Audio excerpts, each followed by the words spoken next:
Would sum it up as quite a mess. Now, according to FlightAware, Hartsfield-Jackson saw at least 587 flight cancellations today and at least 749 delays.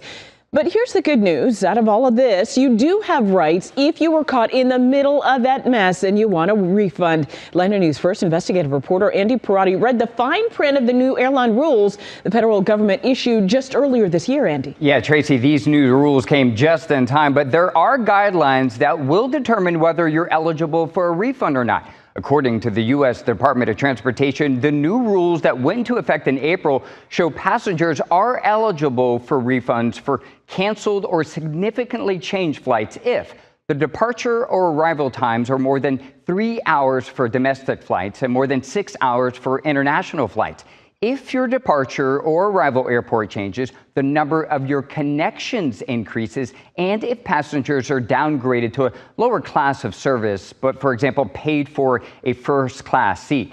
The Department of Transportation tells me the IT outages are considered controllable cancellations and delays, which means most airlines are required to provide meal vouchers and hotel accommodations for passengers impacted by overnight cancellations. The new rules also require most airlines to rebook passengers at no additional cost or on another airline. Delta Airlines has already created a website dedicated to addressing the IT outage and is already offering future rebooking options. So has United. You can find a link on how to do that in this story on AtlantaNewsFirst.com. Andy Perotti, Atlanta News First investigates. Well, certainly an inconvenience, Andy. Thank you.